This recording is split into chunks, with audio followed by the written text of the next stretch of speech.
वे लोग सुर्खियों में उछाले नहीं गए, जिनके कभी जुलूस निकाले नहीं गए। गरजते हैं आफताब उन्हीं बस्तियों के लोग जिन बस्तियों को छूने उजाले नहीं गए।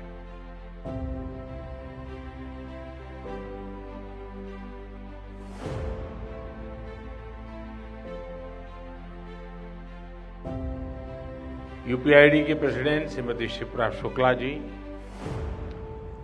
दुनिया के अनेक देशों से आए प्रतिनिधिगण, देश विदेश से आए बायर्स, ऑनलाइन प्लेटफॉर्म से जुड़े साथी और भारी संख्या में पधारे हुए बुनकर और कारीगर बहनों और भाइयों। मेरी माता जी वो मिलिट्री बैकग्राउंड से आती थी। मेरे नाना फ्रीडम फाइटर थे, सुभाष चंद्र बोस के साथ वो आईएनए में थे। शुरू से ही हम लोग बहुत एक्टिवली रहे, तो इंक्लिनेशन तो खूब था। कई बार पिताजी भाषण नहीं देते थे तो कई बार हम लोग भी अपना हाथ आजमा लेते थे मंच पे। लेकिन उत्तर प्रदेश की जो हिस्ट्री रही थी कि हर 5 साल पे सरकारें बदलती थी। भैया जी कहते थे कि तवा पे जो रोटी है वो बदलते रहना चाहिए। ये क्या कारण है कि पुनः 2022 में वही सरकार रिपीट होती है और अच्छे मेजोरिटी के साथ? कि जब महिलाएं कमाएंगी तभी एक भारत श्रेष्ठ भारत हो पाएगा, तभी आत्मनिर्भर भारत हो पाएगा।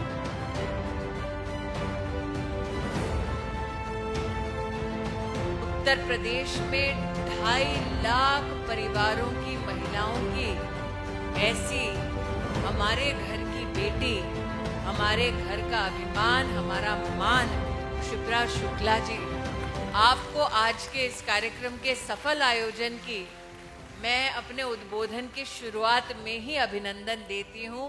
कृतज्ञता का भाव आपके सम्मुख अर्पित करती हूँ। Uttar Pradesh design research institute की चेयरपर्सन शिप्रा शुक्ला जी, फिर मैं बधाई दूंगा शिल्पा जी को भी और उनकी सारी टोली को। आपको शायद इस बात का एहसास है कि नहीं कि आप एक ही समय में एक से कई अधिक अनेकों दायित्व निभा रहे हैं। मोदी जी ने लॉकडाउन में भी सबको घर पर मुफ्त राशन भेजने की व्यवस्था की। या बहुत सारे ऐसे कारीगर बुनकर हैं जिनको हम सब ने किसी न किसी समय में राशन की भी व्यवस्था की, उनके लिए हर पल खड़े रहे हैं।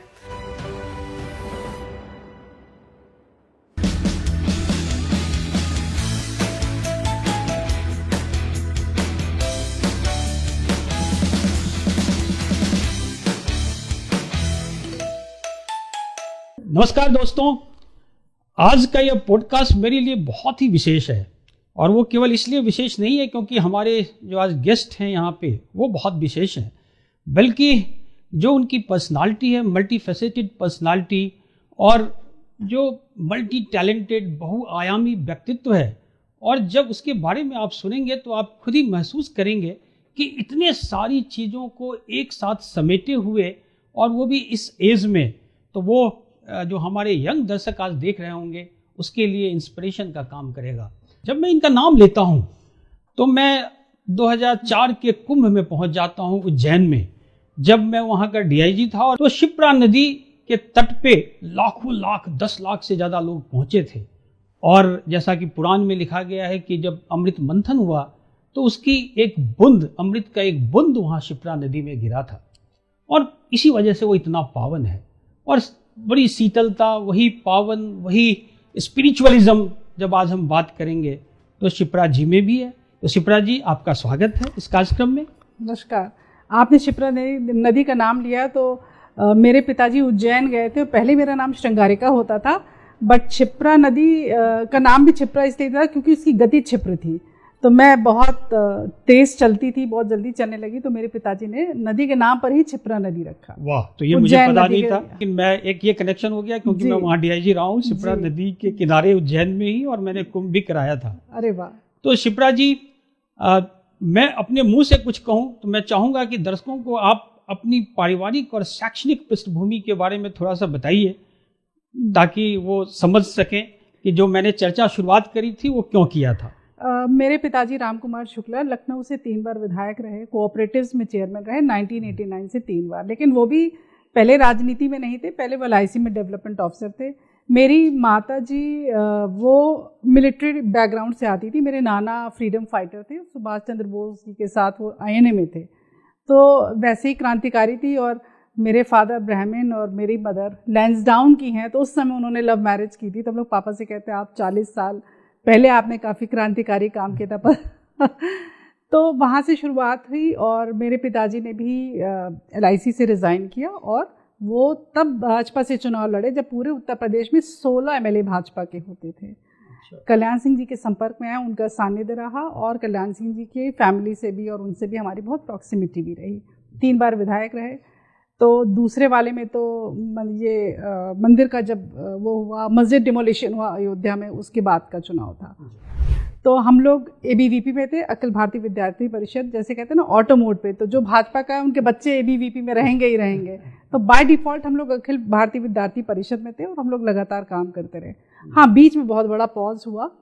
15 साल BJP आउट ऑफ पावर रही और सपा और बसपा ऑल्टरनेट अरेंजमेंट पे बार बार आते रहे। और यूपी का कभी इतिहास ऐसा रहा नहीं कि एक ही सरकार रिपीट करे, तो ऑल्टरनेटिव अरेंजमेंट रहा। जहाँ तक एजुकेशन की बात है तो हमने जर्नलिज्म एंड मास कॉम से PG किया था और हमने टॉप किया। 5 साल टाइम्स ऑफ इंडिया में रहे। हिस्ट्री में रुचि थी तो हमारे रिश्तेदार भी थे वहाँ HOD के लगे तुम्हें कुछ पढ़ लेना चाहिए, तो सबने कहा सिविल सर्विसेज की तैयारी करो। तो इस चक्कर में हिस्ट्री में PG हो गया। लेकिन टाइम्स ऑफ इंडिया में 5 साल रहने के बाद मुझे लगा कि शायद जितना थ्रिल मुझे चाहिए था उतना जर्नलिज्म में थ्रिल नहीं है। तो हम लोगों ने एक NGO बनाई कि हम लोग इससे कुछ सोशल सर्विस करेंगे। तब मुझे लगा, मेरा डिज़ाइन इंक्लिनेशन भी था, तब मैं निफ्ट दिल्ली आ गई और हमने यहाँ से भी हैंडीक्राफ्ट डेवलपमेंट में कोर्स किया। So that's how it started. तो आपने MA में टॉप किया, हिस्ट्री में, मास कम्युनिकेशन में, उसके बाद आपने निफ्ट से भी पढ़ाई करी। हाँ, 15 साल हमने एक्सपोर्ट भी किया। तो इंग्लिश में एक जो कहावत है कि वियरिंग मैनी हैट्स, तो आपने इतने सारे हैट्स पहने और उन सब हैट्स के बाद फिर आप राजनीति में आ गए।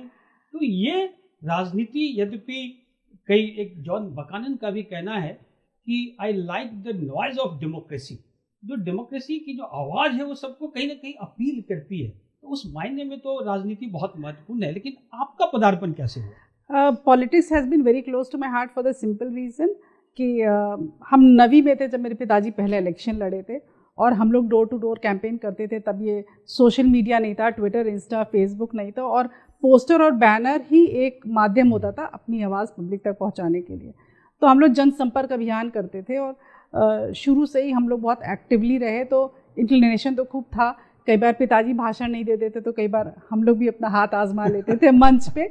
लेकिन क्योंकि बीच में BJP का पॉज रहा तो हम लोग भी एक्सपोर्ट का काम करने लगे और उसमें मज़ा भी आ रहा था। लेकिन जब 2017 में थम्पिंग मेजॉरिटी के साथ BJP आई तो पापा के 1-2 दोस्त भी थे, वो बोले कि शिप्रा को वापस बुला लो, उसको कुछ कराते हैं।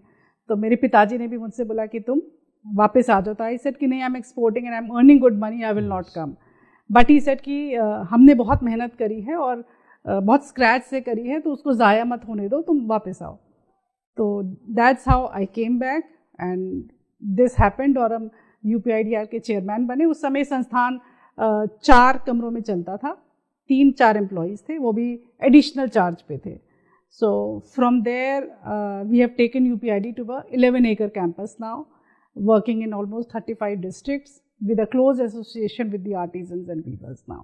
शिप्रा जी UPIDR की चेयरपर्सन भी हैं और उन्होंने UPIDR को जिन आयाम तक पहुंचाया है उसे पूरे देश ने देखा है और हम इसके बारे में आगे चर्चा भी करेंगे। तो आप बिल्कुल परिपक्व होकर, जिसे कहते हैं, तब आपने राजनीति में प्रवेश किया। चूँकि उसके पूर्व आपकी विरासत तो थी राजनीति में, लेकिन आपने एजुकेशन के जो सारे मापदंड थे उसको पूरा किया, एक्सपोर्ट भी किया, खुद का व्यवसाय भी किया। तो सारी चीज़ें, सारे रास्ते तय करने के बाद फाइनली आप राजनीति में आई। तो मैं राजनीति का ही एक सवाल आपसे पूछूंगा कि आखिर क्या कारण है कि 1991-92 के आसपास जब भाजपा की सरकार बनी थी वहाँ उत्तर प्रदेश में, उसके बाद 92 में जब सरकार भंग हुई तो उसके बाद एक लंबा अंतराल आया, फिर 3 चीफ मिनिस्टर बने 2002 तक। फिर 2002 के बाद अल्टरनेट दूसरी सरकारें आती रही और 2017 तक भाजपा की सरकार वहाँ नहीं आ पाई, जबकि उत्तर प्रदेश में उसके पहले ऑलरेडी उनकी काफ़ी जड़ें मजबूत हैं। तो आखिर क्या कारण था कि 17 साल तक भाजपा वहाँ पुनः सरकार में सत्ता में नहीं आ पाई? उसके मेरे ख्याल से दो कारण थे। हम लोग ज़्यादातर जाति व्यवस्था में भी बहुत पड़े और वहाँ पे भी ऐसे ही ऑल्टरनेट अरेंजमेंट रहा। एक बार समाजवादी पार्टी की सरकार आती थी तो अगली बार बसपा की, तो जब पब्लिक सपा से परेशान हो जाती थी तो बसपा ले आती थी, जब बसपा से परेशान होती थी तो सपा को ले आती थी। भाजपा ने बहुत मेहनत करी इस बीच और 2017 में बीजेपी लैंडस्लाइड विक्ट्री के साथ 2/3 मेजॉरिटी के साथ आती है, क्योंकि भारतीय जनता पार्टी का जो काम था 2014 से मोदी जी को जो लोगों ने देखा था, लोगों को लगा कि जो पीएम साहब देश में कर रहे हैं वो हमारे प्रदेश में भी करेंगे, और यही कारण था कि इन दोनों को धता बताते हुए पब्लिक ने थम्पिंग मेजॉरिटी के साथ भारतीय जनता पार्टी को 2017 में जिताया। 2017 में जैसा कि आपने बताया कि सभी जानते हैं, पूरा देश जानता है, पूरा विश्व जानता है कि बड़े लैंडस्लाइड विक्ट्री के साथ बीजेपी गवर्नमेंट आई थी। और ये भी सही है कि जो प्रधानमंत्री मोदी जी की जो नीतियां थी उस समय, खास करके 2014 के बाद, जो भारत की एक तस्वीर लोगों के सामने आई, जो एक मॉडल लोगों के सामने आया, विकास का भी मॉडल आया, शायद उसका काफ़ी योगदान रहा। संगठन के स्तर पे भी बहुत सारे कार्य हुए उत्तर प्रदेश हाँ, में। संगठन में भी हमारा संगठन बहुत ही पुरजोरी से साथ भी खड़ा रहा। बूथ मैनेजमेंट हुआ। भाजपा हमेशा कहती थी एक बूथ 10 यूथ, मतलब एक बूथ पे कम से कम 10 लोग कार्यकर्ता होना चाहिए, तब हम स्ट्रेंथन हो पाएंगे। तो भाजपा का हमेशा फोकस 2 ही 3 चीज़ों पर मेनली रहा। एक तो अपने बूथ को मजबूत करना, अपने वोटर को निकालना और वोटर को बढ़ाना। ये भाजपा की हमेशा से ही एक कोर स्ट्रेंथ रही है और यही कारण है जो भारतीय जनता पार्टी को दूसरी पार्टियों से अलग भी करती है और मजबूत भी करती है। एक चीज़ और बहुत महत्वपूर्ण है कि 2017 में तो भाजपा सरकार आ गई, लेकिन उत्तर प्रदेश की जो हिस्ट्री रही थी कि हर 5 साल पे सरकारें बदलती थी। लोहिया जी कहते थे कि तवा पे जो रोटी है वो बदलते रहना चाहिए। ये क्या कारण है कि पुनः 2022 में वही सरकार रिपीट होती है और अच्छे मेजॉरिटी के साथ? हम लोगों ने भी बचपन में खूब दंगे देखे हैं। हम लोग के घर पे 2-3 बार अटैक हुआ जिसको मेरे फादर ने सरवाइव किया। हम लोग छोटे छोटे थे, कैसे बचे हम लोगों को भी नहीं पता। तो जो प्रदेश की जनता थी उसके पास उस समय इतना बीजेपी स्ट्रांग विकल्प में रूप में शायद दिखी नहीं कि वो इन लोगों से निपट सके। तो यही कारण था कि सपा बसपा रिपीट करती रही। लेकिन जब 2014 में प्रधानमंत्री जी आए, लोगों ने उनके काम को देखा, गुजरात में उनके काम को देखा, तो public was very much inspired कि शायद यूपी का भी फ्यूचर कुछ बदल सकता है। एक टाइम था कि जब यूपी में इतना दंगा होता था, यूपी में लॉ एंड ऑर्डर का सिचुएशन इतना खराब था, सपा तो बदनाम ही थी कि वो क्रिमिनल्स को संरक्षण देती थी। तो बीजेपी के लिए पीएम साहब तो एक थे ही थे, पब्लिक के लिए भी मोदी जी एक बहुत बड़ी होप थे। तो यही कारण था 2017 में बीजेपी के आने का, और रिपीट करने का भी यही कारण था कि जो बीजेपी ने 2017 में से योगी जी ने जो काम किए, जो लॉ एंड ऑर्डर की सिचुएशन को सुधारा, महिलाओं को सिक्योरिटी दी, बिजनेस के प्रोस्पेक्ट्स को ले, करप्शन के लिए जीरो टॉलरेंस की नीति आई, तो he came up with a very promising chief minister. And with Modi ji as a prime minister and Yogi ji as a chief minister, लोगों को लगा कि ये हमारी उम्मीदों पर खरे उतरे हैं, और यही कारण था कि 2022 में भी भारतीय जनता पार्टी ने जबरदस्त विजय पाई। एक सकारात्मक राजनीति का एक उदाहरण उत्तर प्रदेश बहुत सबके सामने रहा है कि कैसे गवर्नमेंट रिपीट होती है, उसके कारण भी क्या है। आप देखिए ना, पहले कितना ऑर्गेनाइज क्राइम था। आप मध्य प्रदेश में रहे, लेकिन आप तो पुलिस में रहे। मुख्तार अंसारी, डीपी यादव, अतीक अहमद, एक लंबी फहरिस्त थी ऐसे क्रिमिनल्स की कि जो जेल में रहकर भी अगर रहे तो वहाँ से भी उन्होंने पूरा अपना कॉकस चलाया। और सपा की सरकार में तो जेल में भी नहीं रहे, वो बाहर भी रहे, तो उन्होंने अपनी एक पैरेलल सत्ता चलाई।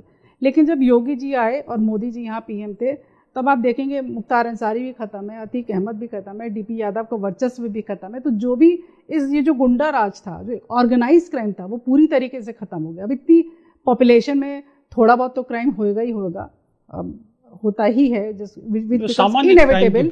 लेकिन जो ऑर्गेनाइज क्राइम था वो एकदम जड़ से खत्म, जो बाहुबली कहे जाते थे वो सब खत्म। कि भाई तुम यहाँ का बिजनेस करोगे तो रंगदारी दोगे, तुम अपहरण हो रहे हैं, तो ये सारी चीजें अब खत्म हो गई हैं। तो दिस हैज इंस्पायर्ड पब्लिक। प्रत्येक नागरिक के लिए जो उसकी अपनी सुरक्षा है, लिबर्टी है, वो सबसे महत्वपूर्ण है। और इस क्षेत्र में अगर सरकारें काम करती है तो बाकी जगहों पे भी तरक्की होती है। मेरे फादर खुद एक क्रिमिनल था, उसके अगेंस्ट इलेक्शन लड़े थे, अरुण शंकर शुक्ला, और हम लोग कैंपेन के लिए जाते थे तो हम लोग के झंडे ही नहीं लगते थे।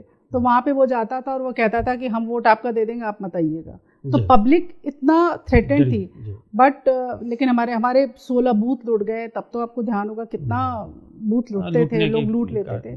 बैलेट पेपर से चुनाव होता था, आज पब्लिक सारे ऑपोजिशन वाले कहते हैं जी बैलेट पेपर से चुनाव कराओ, इसीलिए कहते हैं कि वो लूटना आसान होता है। बैलेट पेपर का भी चुनाव हमने करवाया है और ईवीएम से भी करवाया, बहुत आकाश पाताल का फर्क है। बहुत बैलेट फर्क है। पेपर में जितनी धांधलियां, मैं कह रहा हूं वो लूटना आसान है ना, ईवीएम को लूटना आसान नहीं है। बिल्कुल, मैं इससे 100% सहमत तो हूँ। पहले क्रिमिनलाइजेशन पॉलिटिक्स में भी था, अब वो धीरे धीरे खत्म हो गया है।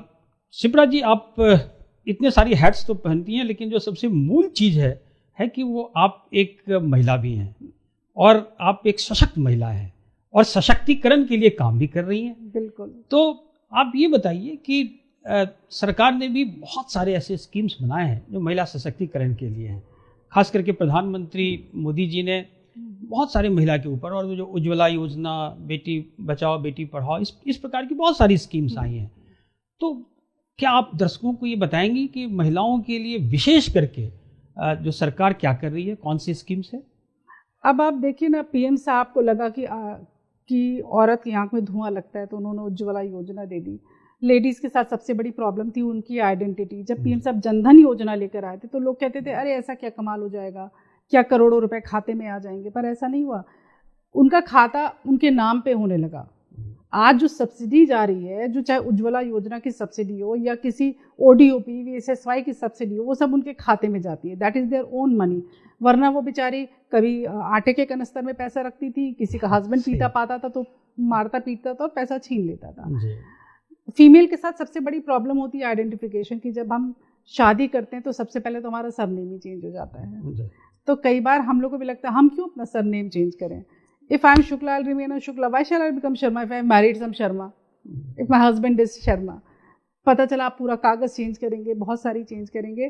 तो जब भी हम लोग किसी फीमेल से मिलते हैं तो भले वो हाउसवाइफ हो या वर्किंग, सबको अपनी आइडेंटिटी चाहिए होती है। लेकिन समय के साथ क्या होता है, वो बच्चा पैदा करती हैं, माँ बनती हैं, तो उनके लिए प्रायोरिटी फैमिली हो जाती है और कैरियर पीछे चला जाता है। लेकिन आप देखिए ना, पीएम साहब ने पीएम आवास दिए, महिलाओं के नाम पे दिए। आदमी घर से क्या निकालेगा, अब तो औरत ही हम देखते हैं कहती जाओ तुम घर से निकल जाओ, पीते हो तुम तो तुम घर के बाहर जाओ। तो राशन कार्ड महिला के नाम पे। तो जहाँ फीमेल्स की आइडेंटिटी से रिलेटेड जितनी भी चीज़ें थी, वहाँ पीएम साहब ने हर जगह महिला को उसकी अपनी एक पहचान दे दी, उसका खाते पे नाम दे दिया, हर चीज़ पे उसकी आइडेंटिफिकेशन हो गई। हम लोग भी जब मिलते हैं तो पहले हम लोग को लेडीज़ किचन में ऐसे बुलाती थी कि पीछे आएंगी। तो फीमेल होने के साथ हमारे लिए पेनिट्रेट करना आसान होता है।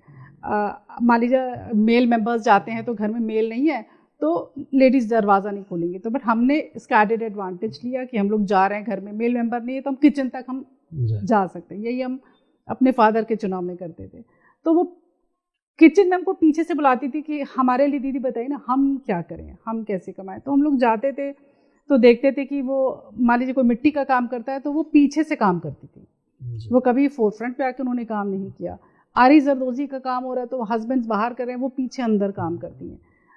हम इंडस्ट्री चलाते थे तो मैंने कई बार देखा कि females are not paid equivalent to the men. जिस काम का आदमी को 10,000 मिलता है, सेम काम का लेडी को 5,000 रुपये मिलता है, and that is a fact. ये आज भी होता है, बहुत सारे फैक्ट्री वाले ऐसा करते हैं। तो फीमेल्स को पैसा चाहिए था, एक अच्छे तरीके से पैसा चाहिए था जिससे कि वो अपनी फैमिली और अपने काम के साथ बैलेंस कर सके। हर फीमेल के लिए अलाउड भी नहीं होता, ना वो जा भी पाती है कि घर के बाहर जाए। लेकिन जब ये 1 डिस्ट्रिक्ट 1 प्रोडक्ट और वीएसएसवाई जैसी योजनाएं आई, फीमेल्स को एक बहुत होप दिखी। हम लोगों ने जब शुरू में प्रशिक्षण गांव में कराना शुरू किया तो हम लोग, औरतें जल्दी बाहर ही नहीं आती थी। उनको लगता था कि शायद उनका एक्सप्लॉयटेशन हो जाएगा या कोई उनका पैसा मार लेगा, क्योंकि पिछली सरकारों में ऐसा ही होते हुए आया था। आपको ध्यान होगा राजीव गांधी कहते थे कि इतना रुपए सेंटर से चलता है और पहुँचते पहुँचते 5% बचता है। तो उनको लगता था कि हमारा पैसा हमको शायद मिलेगा नहीं, तो वो एक ट्रस्ट लेवल गवर्नमेंट में नहीं था। लेकिन हम लोग के लगातार काम करने से, उनके साथ बैठने से उनका हम पे भरोसा हुआ। और जहाँ हमारे ट्रेनिंग प्रोग्राम्स में महिलाओं की सहभागिता मुश्किल से 20% होती थी, आज 100% के करीब करीब है। तो इसलिए आप हम लोग की जितनी वीडियोज़ या हम लोग की ट्रेनिंग रिलेटेड प्रोग्राम्स देखेंगे तो उन महिला, आप खुद देखेंगे कि इतने बड़े हॉल में एक छोटी सी जगह में आदमी बैठे रहते हैं, सारी लेडीज़ बैठी रहती हैं। तो जो औरतें घर से नहीं निकलती थी वो भी 10 दिन के ट्रेनिंग प्रोग्राम में निकलती है। तो उनको समझ में आता है कि हम बाहर निकलेंगे तो क्या होगा, हम घर पे टूल किट लेके जाएंगे, हम थोड़ा काम करने लगेंगे। तो हम लोग महिलाओं से कहते हैं कि कमाने का मतलब हस्बैंड से लड़ लेना नहीं है। आप अपने हस्बैंड से ऐसा कहिए कि हम 2 बच्चे की फीस आप अकेले कैसे देंगे, तो एक बच्चे की फीस बोलो ना कि हम देते हैं। Your husband will feel good about it. तो फेमिनिज्म का मतलब ये नहीं है कि हम अगले दिन ससुराल में झगड़ा कर लें और सास से भी झगड़ा कर लें, बच्चे को रोता कलपता छोड़ के चले जाएं। But now every female whom we are nurturing, so they come up with a thought process कि we will support our families. Father हैं तो हम साथ में रहेंगे। मैंने कहा किसी किताब में थोड़ी लिखा है कि आदमी कमाएगा और औरत खाली आराम से बैठ के खाएगी। तो इस थॉट प्रोसेस के साथ गवर्नमेंट ने खूब काम किया और योगी जी की जो 1 डिस्ट्रिक्ट 1 प्रोडक्ट और VSSY जैसी योजनाएं गेम चेंजर हुई, एम्प्लॉयमेंट जनरेशन हुआ, वो लोग ट्रेनिंग प्रोग्राम्स के साथ साथ पैसा कमाने लगी, फ्री एग्जीबिशंस मिलने लगी जहाँ वो अपने सामान को बेचने लगी। और बहुत सारी ऐसी सक्सेस स्टोरीज हम लोग के पास हैं कि जो औरतें महीने का 3,000 नहीं कमा पाती थी, आज उनके पास 2-2, 3-3 करोड़ का टर्नओवर है। इट इज़, हम आपसे जब बात कर रहे थे आरती राणा, उसका पूरा सामान ट्राइफेड खरीदता है। वो तो अब इतना सामान बना भी नहीं पाती। अभी हम कुछ दिन पहले गए, बोली दीदी 20 लाख ऑर्डर हमें 3 महीने में पूरा करना है और अगर हम जैसे ही ख़त्म करेंगे वो हमें 20 लाख ऑर्डर फिर दे देंगे। तो जो एक समस्या थी कि there was not a medium to connect them with the market, अब वो ख़त्म हो गया है। वो सामान बनाते हैं और गवर्नमेंट ने एक प्लेटफॉर्म दिया है जहाँ वो अपना सामान बेच सकते हैं। तो जो औरतें घर में रहकर काम करना चाहती थी नौकरी से अलग, तो वो बहुत बड़ी संख्या में एम्पावर हुआ और यही कारण था कि 2022 में बहुत बड़ी संख्या में महिलाओं ने भाजपा के पक्ष में मतदान किया। और मैं ऐसा मानती हूँ कि महिला is a serious voter and I think now everybody knows it. nobody can buy them from money, nobody can buy them in exchange of alcohol or something. हाँ, वो दे आर प्रॉमिसिंग। अगर वो सोच लेंगे आपको वोट देना है तो चुपचाप अपने हस्बैंड को बताए बगैर भी वोट दे देगी। मैं कितनी मुस्लिम लेडीज़ को जानती हूँ जो 3 तलाक से खुश थी और मेरे पास उसकी वीडियोस भी हैं और वो कहती कि जो भाजपा ने हमारी इज्जत रखी वो किसी ने नहीं रखी, मैं अपने हस्बैंड से लड़ के मैं भाजपा को वोट देके आई हूँ। आपने बहुत ही अच्छे से एक्सप्लेन किया है और खास करके जो महिलाएं इस कार्यक्रम को देखेंगी वो इस बहुत सारी चीज़ें उनको क्लियर भी हो जाएंगी और लाभान्वित भी होंगी। और एक आपने बड़ा सकारात्मक और पॉजिटिव जो नुआंसेस हैं वो आपने बताया कि ये सब सारी स्कीम्स कैसे उनको हेल्प कर रही हैं और पॉजिटिव वे में हेल्प कर रही हैं बहुत। और जो आपने वुमेन लिबरलाइजेशन वगैरह की बातें होती हैं या सशक्तिकरण एम्पावरमेंट की बातें होती हैं तो वो नेगेटिव नहीं करके आपने कैसे फैमिली को वो सपोर्ट करें। तो शिप्रा जी, आपने सरकार की नीतियों के बारे में, खास करके महिलाओं की नीतियों के बारे में बताया। साथ में मैं ये भी मैंने कई सोशल मीडिया प्लेटफॉर्म पे, चाहे ट्विटर हो, चाहे फेसबुक हो, दूसरे इंस्टा हो, सब पे मैंने देखा है कि आपके कार्यक्रमों में महिलाएं बहुत रहती हैं और वो महिलाएं बुनकर होती हैं, कारीगर होती हैं, शिल्पकार होती हैं, आर्टिजन्स होती हैं। और जब मैं उनको देखता हूँ तो उनके चेहरे पे बड़ा संतोष और खुशी का एक दिखता, रिफ्लेक्ट होता है, प्रतिबिंबित होता रहता है कि चेहरे पे एक संतोष का भाव और सेटिस्फैक्शन का भाव, खुशी का भाव, और लगता है कि शायद उनके जीवन में कोई ना कोई परिवर्तन आया है। तो ये जो चेहरे पे जो भाव दिखता है वो कैसे आया, उसके पीछे क्या कारण है और आप कैसे कर पाती हैं, ये बताएं। सच पूछिए तो पीएम साहब ने एक सिंपल सा नारा दिया, वोकल फॉर लोकल। तो पहले तो लोगों को लगा वोकल फॉर लोकल का क्या मतलब है। हर प्लेटफॉर्म पे कहते हैं आप लोकल सामान खरीदिए, आप छोटे कारीगर का बनाया सामान खरीदिए। आपने देखा होगा कि पहले हम लोग के गांव में ही सारे काम हो जाया करते थे। अब धीरे धीरे क्या हुआ, लोग माइग्रेट करने लगे, उनको अपने काम में पैसा नहीं मिला। माइग्रेट, कोई भी कारीगर अपना काम नहीं छोड़ना चाहता है क्योंकि उसको सुकून उसी में मिलता है। हम कई सारे वीवर्स को जानते हैं गुजरात के जो कहते हैं कि हमारे लिए weaving is a kind of a meditation. अच्छा। और वो आप बिलीव नहीं करेंगे, ना उनके पास खाका होता है ना ड्राइंग होती है, वो अपनी मेमोरी से डिज़ाइन बनाते हैं। कश्मीर में लोग गा के डिज़ाइन बनाते हैं कि लोग हमारी डिज़ाइन चुरा ना पाएँ, तो वो मान लीजिए कारपेट बिनेंगे तो बिनते हुए गाना गाते हैं, उस गाने में डिज़ाइन है। अच्छा। So that's how they make their carpets. तो बहुत कोई भी अपना काम नहीं छोड़ना चाहता, सब चाहते हैं कि हम अच्छा काम करें, उससे पैसा मिले। पर जब लोगों को पिछली सरकारों में उनके पास काम नहीं था तो वो माइग्रेट कर गए। लेकिन अब जब लोगों को लगा मोदी जी आए हैं, लोकल रूरल इकोनॉमी स्ट्रेंथन हो रही है और उनकी इन सब सारी स्कीम से लोगों को पैसा मिलने लगा, तो लोगों को अपना काम करने में मज़ा भी आने लगा। जब भी हम पैशन से काम करते हैं और हमारे पैशन से हमें पैसा मिलता है तो वो खुशी उन औरतों के चेहरों पे होती है, क्योंकि जिस काम को वो करना चाहती थी अब वो उस काम को कर रही हैं। तो यही कारण था कि जो आर्टिजन और वीवर था वो अपनी ही जगह पर खूब रह के पैसा कमा रहा था। और लोगों को ये भी लग सकता है कि मोदी जी जब पीएम बने तो ऐसा होगा, ऐसा नहीं है। चुनाव के टाइम पे हम लोग भुज गए। भुज में एक गफूर भाई खत्री हैं, तो हम उनके घर गए, तो पद्मश्री हैं वो, उनको भी पद्मश्री मिली 3 साल पहले। तो उनके घर पे पूरा, मैं आपको फ़ोटो भेजूंगी, ढेर सारी पीएम साहब की फ़ोटोग्राफ्स हैं बीइंग सीएम 2001 से। तो मैंने उससे पूछा, इतनी सारी फ़ोटो, कह रहा है पीएम साहब हमारे घर पे भी रुके हैं। वाह। तो मैं कहने लगा कि मुझे तो कोई नहीं जानता था, हमारे यहाँ 8-10 कारीगर थे, रोगन आर्ट करते हैं। रोगन आर्ट में कोई इंस्ट्रूमेंट की ज़रूरत नहीं पड़ती, वो कैस्टर ऑयल से कलर बनाते हैं, और एक स्टाइलस होता है, हाथ की गर्मी से वो कलर मेल्ट होता है, जिससे वो डिज़ाइन बनाते हैं। कह रहे उन्होंने मेरी एक पेंटिंग ओबामा को दी, और तब से मैं, वो मेरी पेंटिंग ही ओबामा पेंटिंग हो गई और मैं फेमस हो गया। तो पीएम साहब आज से नहीं, पहले से जाते रहे। ऐसे चमन भाई सीजू से मैं मिली, वो कच्छी वीविंग का काम करता है। तो उसने बोला कि मैंने तो पीएम साहब से सीखा। उन्होंने एक टाइम पे नारा दिया था, फार्मिंग टू फॉरेन। तो I asked him what is farming to foreign. तो बोला कच्छ में पानी की कमी होती है, ट्रांसपोर्टेशन ठीक से था नहीं पहले, तो अब मैं कॉटन भी खुद उगाता हूँ, इंडिगो भी खुद उगाता हूँ, खुद ही उसको काटता हूँ, खुद ही वीविंग करता हूँ, खुद ही सामान को भेजता हूँ। तो उनका इंटरेस्ट हमेशा से रहा कि गांव की चीज़ गांव में रहे, गांव का पैसा गांव में रहे, तभी वो बढ़ेगा और लोग अपनी फैमिलीज़ के साथ भी रहेंगे। तो मेरे ख्याल से पीएम साहब ने गुजरात में इस मॉडल को इम्प्लीमेंट किया। यही कारण था, वो चाहते थे कि हर चीज़ में जन भागीदारी हो जाए, लोगों में एक सेल्फ प्रोक्लेम्ड प्रॉमिस हो अपने लिए कि हमें पेड़ उगाना है, हमें सफाई रखनी है, हमें पानी को बचाना है, वाटर कंजर्वेशन करना है, हमें अपने क्राफ्ट को बचाना है। तो जब तक उनको पता था कि जब तक पब्लिक पार्टिसिपेशन नहीं होगा तब तक सरकार की किसी भी स्कीम को सक्सेस नहीं मिल सकती।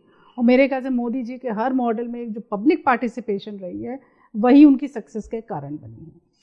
प्रधानमंत्री जी की सोच तो काफ़ी दूर तक जाती है, और जैसा कि आपने बताया वो काफ़ी प्रचलित भी हुआ है, जो उनकी हैंडीक्राफ्ट और हैंडलूम डिप्लोमेसी के नाम से जाना जाता है। G20 में आप देखिए ना, एक दिलशाद हुसैन है पद्मश्री मुरादाबाद का, उसके घर हम गए तो उसके घर में लोटे का अंबार था।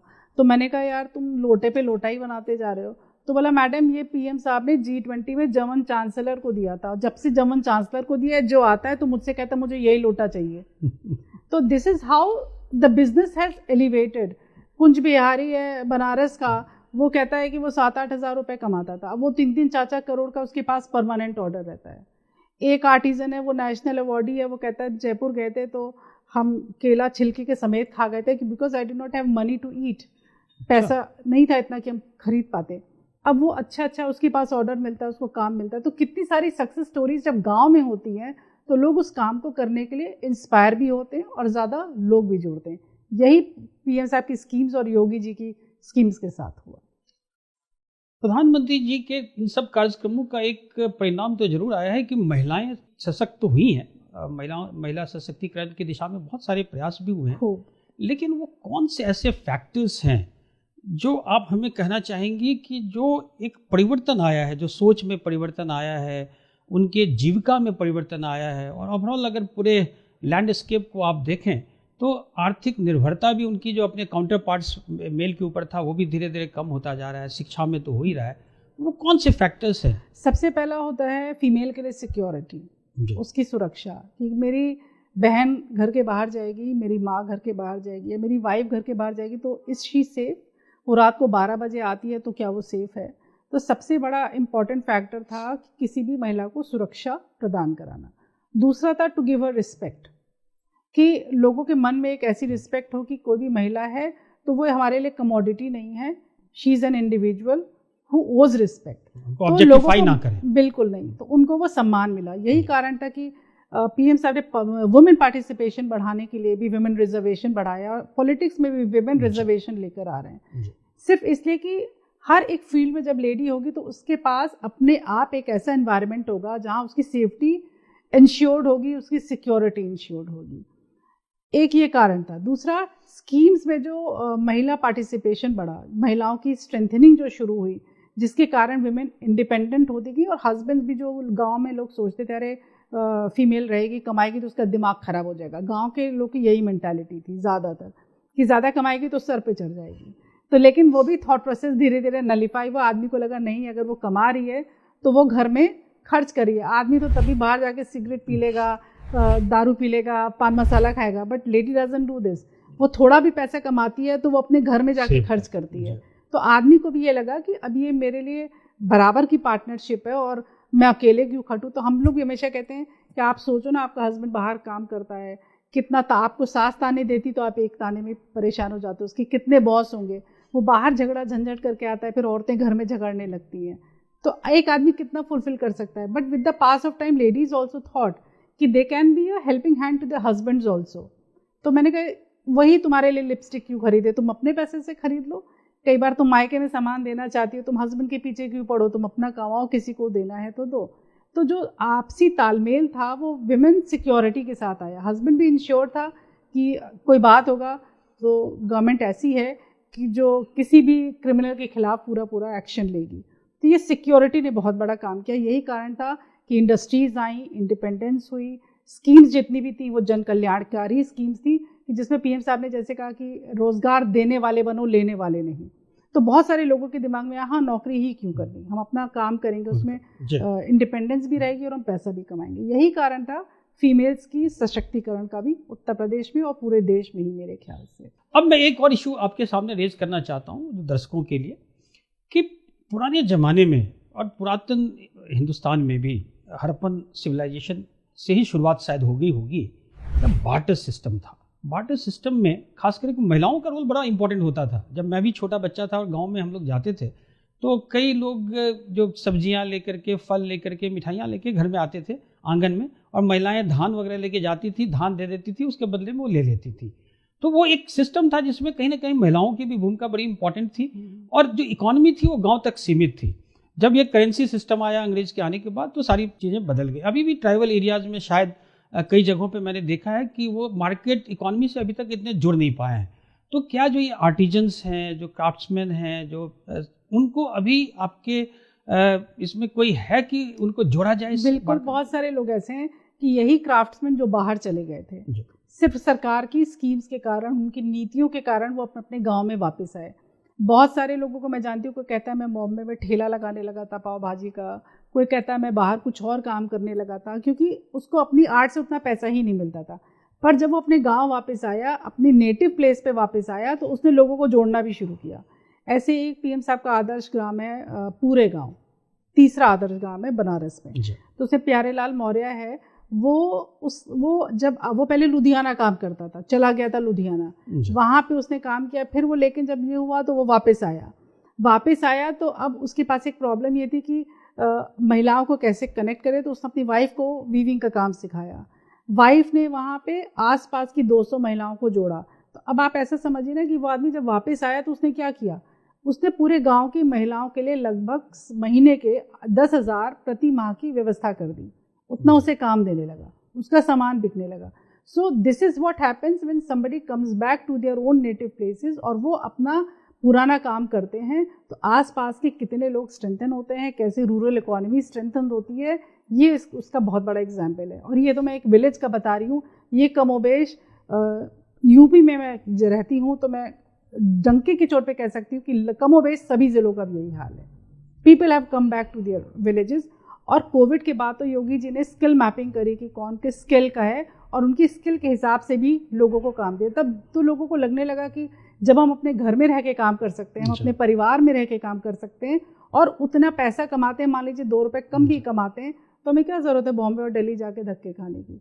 तो अब लोग पसंद करते हैं और लोग रहने भी लगे। ये बहुत सारी समस्याएं जो शहर की भी, जो शहरीकरण की समस्या हो रही है उसको भी दूर करेगा। बिल्कुल। और कहते हैं खेत का पानी खेत में, ऐसे ही किसान गांव में रहे, कारीगर गांव में रहे, तो इससे अच्छी बात कोई हो नहीं सकती। जैसे सिद्धार्थनगर में काला नमक चावल होता है जो हमारा ओडीओपी प्रोडक्ट भी है। काला नमक चावल कहते हैं काला नमक क्योंकि उसकी धान की जो कवरिंग होती है वो काली होती है, पर उसमें पानी ज़्यादा लगता है, उसमें समय 1 महीना ज़्यादा लगता है, तो लोग उसको थोड़ा कम उगाते थे। लेकिन वो चावल खाने में मीठा है, it is low in sugar, high in calcium, magnesium, तो उसमें बहुत सारी ऐसी प्रॉपर्टीज़ हैं। तो जो पहले लोग नहीं उगाते थे और कुछ और उगाने लगते थे, गवर्नमेंट ने उसको प्रमोट किया। अब आप सिद्धार्थनगर में काला नमक चावल खरीदने जाएंगे तो आपको चावल नहीं मिलेगा क्योंकि वो सब चला जाता है, पहले ही बिक जाता है, तो लोग बोने से पहले ही खरीद लेते हैं उसे। वाह। और उसकी प्रॉपर्टीज़ के कारण। तो जब हम किसी भी लोकल चीज़ को, और इंडिया तो ऐसा है, कोई अमेरिका तो है नहीं कि यहाँ पे ऐसा कोई दिक्कत है, हर जगह कुछ ना कुछ लोकल काम होता ही होता है। तो जब लोकल, हमारी ज़्यादा जनता तो गांव में ही रहती है, मेजर पोर्शन। जी। तो जब कोई गांव में ही रहेगा तो रूरल इकोनॉमी स्ट्रेंथन होगी, तो अपने जो पीएम साहब कहते हैं विकसित भारत बनेगा 2047 में, तो उसके लिए यही एक ग्रेजुअल प्रोसेस है जो आई एम श्योर कि it will be a developed country just like US और रशिया। शिप्रा जी, अब मैं आता हूँ आपके आपने UPIDR UP institute of design and research के चेयरपर्सन के रूप में जो उदाहरण आपने पेश किया वो बहुत ही बेमिसाल है। जब आपने ज्वाइन किया था तो उस समय जो उसकी स्थिति थी 2003 में, यद्यपि वो बना था, लेकिन 2003 से लेकर 17 तक उसकी जो हालत थी वो सभी जानते हैं। और 2017 के बाद जो ट्रांसफॉर्मेशन हुआ, जो उसको पहले कोई नहीं जानता था, मैं मध्य प्रदेश में हूँ तो या दूसरे राज्य में हूँ तो मैं भी जानता हूँ कि UPIDR क्या काम कर रही है और सभी जगह लोग जानते हैं। तो आपने जो ये बुनकरों, कारीगरों को न केवल उनकी सशक्तिकरण किया, उनको आपने ट्रेनिंग दी, उनको शिक्षा दी, उनको जोड़ा, मार्केट से जोड़ा, और सबसे ज़्यादा तो आपने उनको इंटरनेशनल मार्केट से जोड़ा। आपने कई ऐसे कार्यक्रम कराए जो बाहर के भी लोग जुड़े। ये जो सेतु का और जो आपने एक ब्रिज का, कड़ी का काम किया कि एक लोकल फॉर वोकल को आपने वहीं से नहीं इंटरनेशनल लेवल पे ले गई, ये कैसे हो पाया? जो आपने कहा ना बहुत सारी हैट्स पहनी, तो जब हम पढ़ते हैं तो वही एक्सपीरियंस काम आता है, क्योंकि बहुत लंबे समय तक हम एक्सपोर्ट सेक्टर में रहे तो हम वैल्यू एडेड गारमेंट्स बनाते थे, मतलब जिसमें आरी जरदोजी का काम, स्टोन्स का, बीड्स का काम जो हम बरेली से कराया करते थे। तो बाय चांस यही कारण था कि क्योंकि मेरा निफ्ट का भी बैकग्राउंड था और एक्सपोर्ट का एक लंबा अनुभव था, तो ये कह के दिया गया था कि ये कुछ भी नहीं है बहुत दिन से, लोग बजट आता है खा जाते हैं, बट तुम्हें इसमें कुछ करना है। हम भी जब ऑफिस में गए तो मुझे भी तारे दिख गए एकदम कि मैंने कहा इस ऑफिस में बैठेंगे भी कैसे और काम क्या करेंगे, काम तो कुछ था ही नहीं। फिर लेकिन धीरे धीरे हम लोगों ने, तब मुझे समझ में आया कि ठीक है हम लोग इसमें आर्टिजनल विमेन को जोड़ सकते हैं, क्योंकि मुझे पता था कि जो हम लोग काम कराते हैं वो ज़्यादातर औरतें ही करती हैं। तो वहीं से हम लोग के दिमाग में आया कि हम लोग कारीगरों के बीच में काम करेंगे, जो ट्रेनिंग पार्ट है उससे शुरू करेंगे। और अभी हमें क्योंकि डिग्री या डिप्लोमा वैसे इसका मैंडेट था देने का, तो वो सब तो कुछ था ही नहीं। तो समय के साथ हम लोगों ने ICT की अप्रूवल कराई, डिप्लोमा डिग्री कोर्सेज शुरू किए। आज 300 बच्चे हैं, लेकिन उससे बड़ा एडवांटेज पढ़ने और पढ़ाने के अलावा मुझे लगता है कि वो था कि जिसमें हम लोगों ने करीब 2.5 लाख औरतों को अपने आप से जोड़ा। I think that was the biggest advantage. और यही कारण था कि PM साहब 2020 में 16 फरवरी को हम लोग एक प्रोग्राम में आए जिसमें उन्होंने 10,000 आर्टिजन और वीवर्स को एड्रेस किया। और वो तो समय ऐसा था जब CA का शाहीन बाग वाला मसला चल रहा था और हमारे प्रोग्राम में 80% मुस्लिम्स थे, तो सब लोग बहुत सशंकित थे कि कहीं कोई दिक्कत ना हो जाए। But artisans were committed, weavers were committed, and everybody was happy to see PM addressing them. तो इनको जोड़ना आसान नहीं था, लेकिन हम लोग की लगातार मेहनत, उनके साथ एक कंसिस्टेंट सपोर्ट, कोविड में लगातार राशन पहुंचाना, उनके कांटेक्ट में रहना, उनका विश्वास जीतना। तो आज उनका विश्वास जीत लिया है तो अब कम से कम वो हम सब के लिए खड़े हो जाते हैं। और कई सारे लोग तो ऐसे जो हमको कह के वोट देते हैं कि दीदी आज हम भाजपा को वोट देकर आए हैं। बिल्कुल आपने सही कहा। और मैं केवल आपसे एक फाइनली जानना चाहूँगा, जो प्रधानमंत्री महोदय का आत्मनिर्भर भारत का जो उन्होंने नारा दिया है उसके ऊपर सभी काम कर रहे हैं, तो उस दिशा में काम करने के लिए जब देश बिल्कुल सेल्फ रिलायंट हो और हम लोग एक भारत श्रेष्ठ भारत की बात कर रहे हैं, तो उस विजन के लिए आपकी क्या योजनाएं हैं, भविष्य की क्या योजनाएं हैं, क्या करना चाहती हैं और आप लोगों को भी क्या संदेश देना चाहती हैं? हम लोग हमेशा से कहते हैं कि women are the 50% of the total population of India. We are almost 50-50. तो जब आदमी कमाते हैं, when they start earning, तो जो डेवलप्ड कंट्री का सेट PM साहब को अच्छी तरह पता है कि जब महिलाएं कमाएंगी तभी एक भारत श्रेष्ठ भारत हो पाएगा, तभी आत्मनिर्भर भारत हो पाएगा। So when 100% of the people will start earning, तो वो रास्ता भी धीरे धीरे कम होगा और ज़्यादा से ज़्यादा महिलाओं का पार्टिसिपेशन ऐसी चीज़ों में जहाँ कभी आदमी नहीं हुए। आप देखिए ना, पहले फाइटर पायलट्स में लेडीज़ नहीं होती थी, आर्म फोर्सेस में कई सारी ऐसी ब्रीचेस थी, आप तो रहे हैं, तो विमेन पार्टिसिपेशन कम था, महिलाओं को लोग ज़िले कम दिया करते थे। बहुत जगह हमने देखा ये डिस्पैरिटी देखी, या फील्ड पोस्टिंग नहीं मिलेगी, या पॉलिटिक्स में कई बार लोग लेडीज़ को भेजना ही नहीं चाहते हैं। आज भी कई लोग कहते हैं नहीं ये मेन डोमिनेटेड एरिया है और पता नहीं कितनी सेफ्टी होगी। तो PM साहब ने उसमें रिजर्वेशन लिया कि 33% women are going to contest for elections. तो जब हम खुद ही अपने अधिकार के लिए लड़ने के लिए खड़े हो जाएंगे, जब हम खुद ही स्ट्रेंथेंड होंगे, तो आई थिंक जो रास्ता बहुत जल्दी तय हो जाएगा। शायद क्या पता 2047 से पहले ही हम विकसित भारत की श्रेणी में आ जाएं। आपने बिल्कुल सही कहा। जब 50% की आबादी को अगर आप पीछे रहते हैं तो कोई भी समाज, देश आगे नहीं बढ़ सकता। और जो अभी सारी स्कीम्स आई हैं, जो उनकी भागीदारी बढ़ती जा रही है, तो हम लोग सब श्योर हैं कि आगे चल के जब उनकी पूरी भागीदारी होगी, राजनीति में भी भागीदारी होगी और बाकी सभी क्षेत्रों में जैसे बढ़ती जा रही है वो बढ़ेगी, तो यह देश सर्वश्रेष्ठ देश होगा ही। और ख़ास करके अगर आप जैसी महिला ना केवल राजनीति में बल्कि सभी क्षेत्र में रहेंगी तो एक आप उदाहरण बतौर भी सबके लिए रहती हैं। तो आज का जो हमारा ये पॉडकास्ट है वो उन सभी महिलाओं के लिए है जो कई बार सोचती हैं कि राजनीति में जाना चाहिए कि नहीं जाना चाहिए। तो उनके आप सबने सुना होगा और मैं समझता हूँ कि बहुत लोगों को इससे इंस्पिरेशन मिलेगा। तो मंजिलों पे पहुंचने से पहले मुझे रोकोगे कैसे? मेरा तो हौसला बन गया है ध्रुव तारा। आपको यहाँ आने के लिए बहुत बहुत धन्यवाद। नमस्कार।